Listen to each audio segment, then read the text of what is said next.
Today's project is a shallow lidded cookie jar.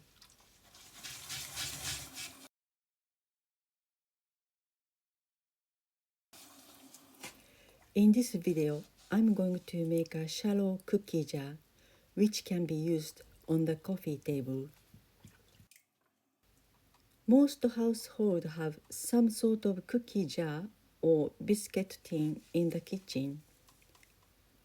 They are usually tall, chunky, sturdy pots or tins to hold many cookies. They are substantial jars, but not really suitable for the coffee table. Today's cookie jar is a shallow, wide shape which can stay in the lounge and will be a pleasant feature for coffee time.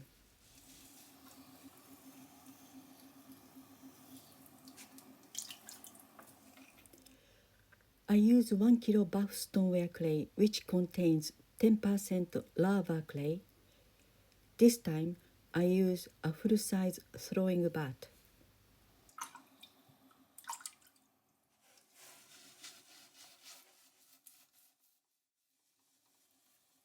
I make a cone shape repeatedly to equalize the density of the clay.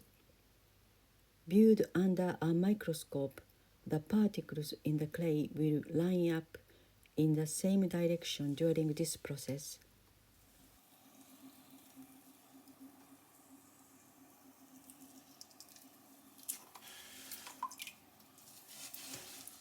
When there are lumps in the clay, this process becomes very hard work, so good wedging is important.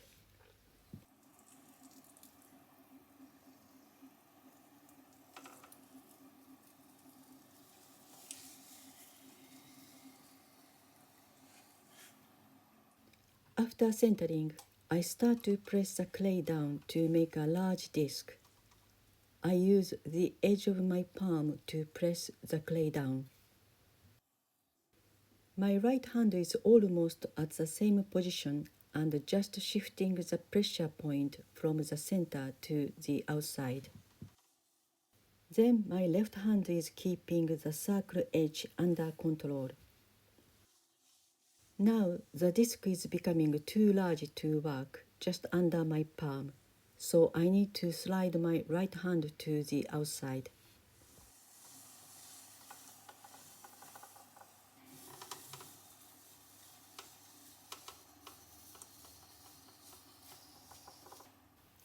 My left hand is holding my right hand to keep it steady.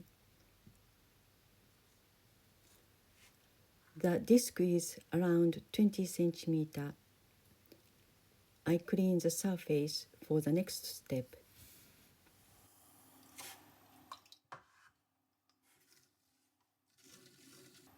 I make the center hole with my right middle finger, which has a navigation roll. My left fingers have a support roll for the power. I leave the bottom thickness about 7 mm, then pull the clay towards the 5 o'clock direction.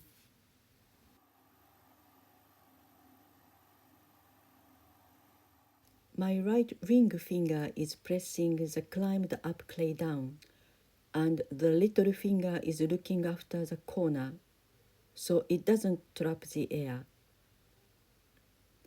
I repeat this action until I reach the edge of the disc.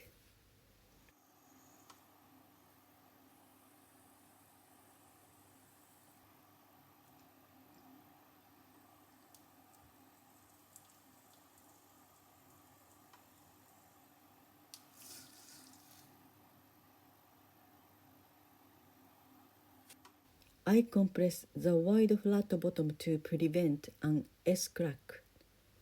When I slide the spatula, the clay starts to climb up, so I use my little finger to keep it down as it goes.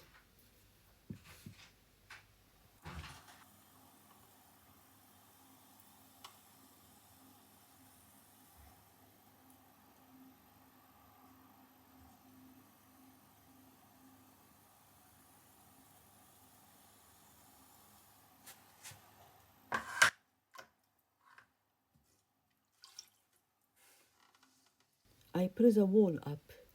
My right ring finger is pressing the bottom of the wall.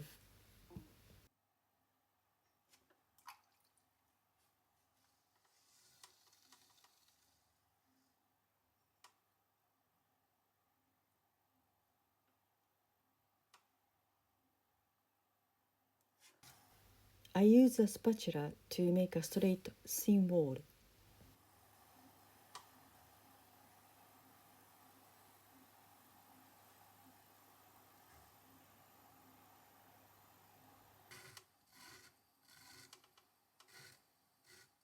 I found using the spatula is very efficient on pots like this, shallow and wide one.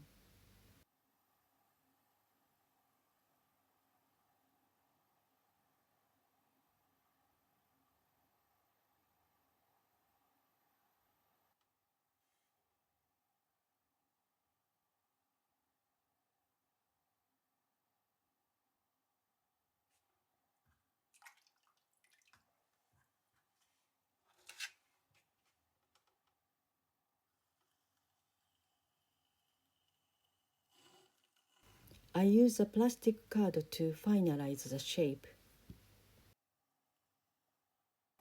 Then cut the guide for the strings to cut later.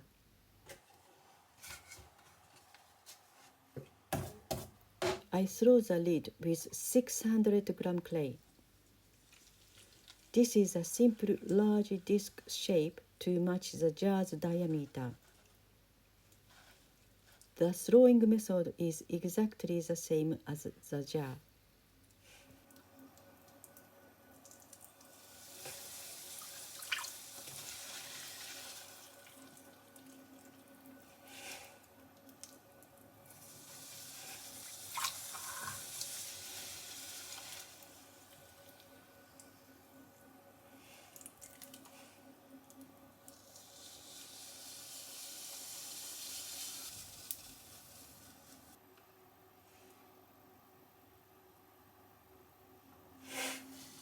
I made the lid thickness about 7 mm.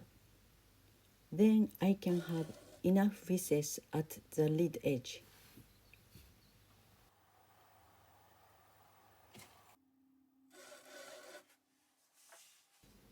When the pot has dried to leather hard, it's time for trimming.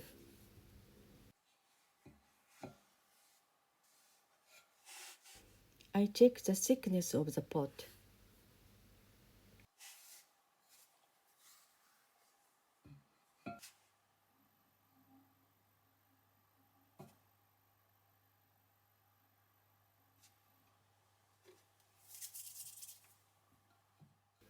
I secure the pot with 3 pieces of clay.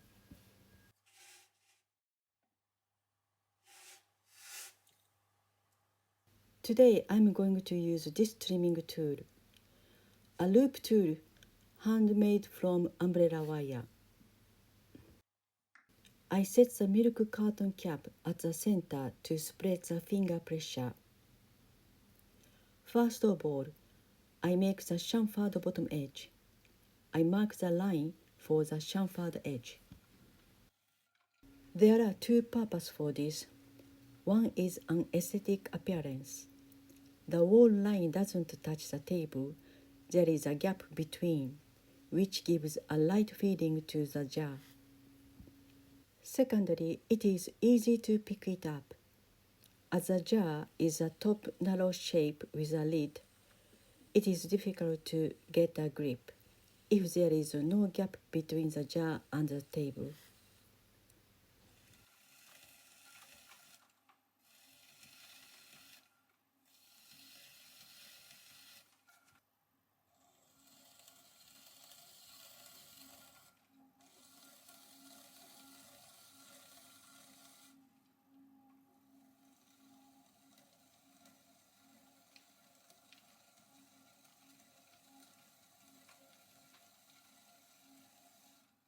I'm going to make a concealed foot ring.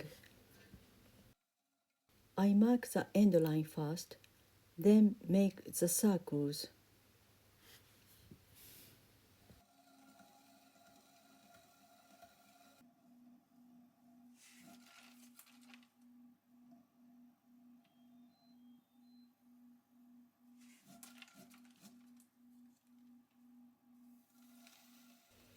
Then trim the peak off. I repeat this until the clay's resistance becomes soft when I press it.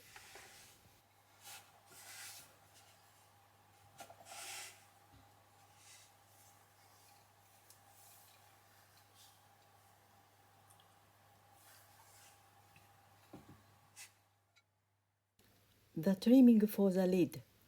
I smear very soft clay on the wheel to hold the lid.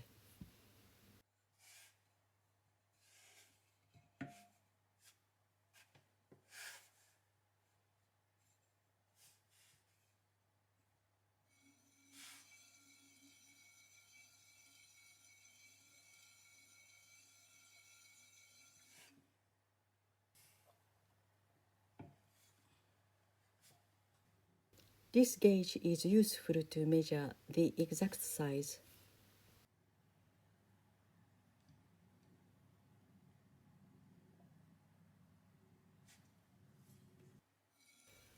I mark the line where the recess should be, then double check with the gauge.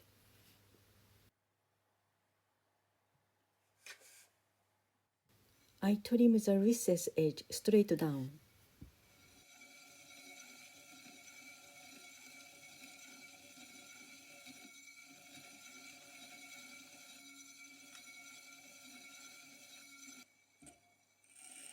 I need a clean recess corner.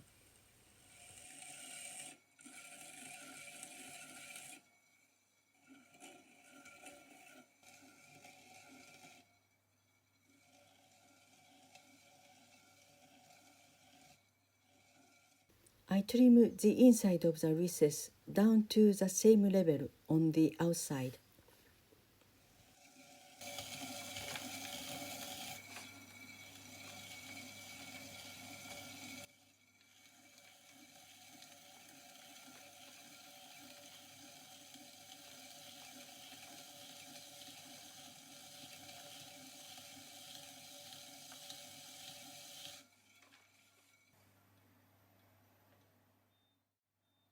I make a double foot ring.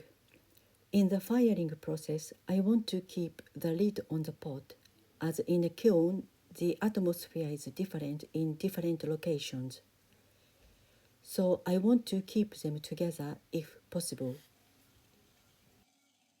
But this lid is a thin flat piece, so there is a chance it will sag. If I see a sign of sagging after biscuit firing, I fire the lid and the pot separately when glaze firing. At that point, the double foot ring becomes useful to support the center part.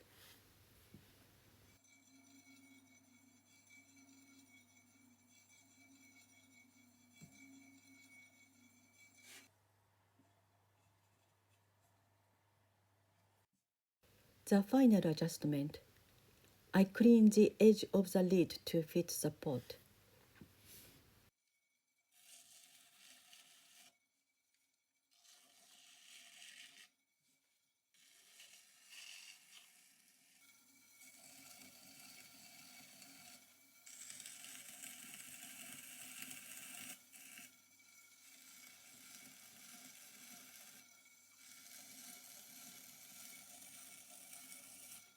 I'm going to put a knob on the lid.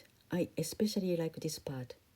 Even though the pots are exactly the same, different knobs gives different characters to the pot. This time I make a simple shape as I want to draw a pattern later. As the lid and the knob have different moisture contents, I dry them under plastic to ensure they stick evenly.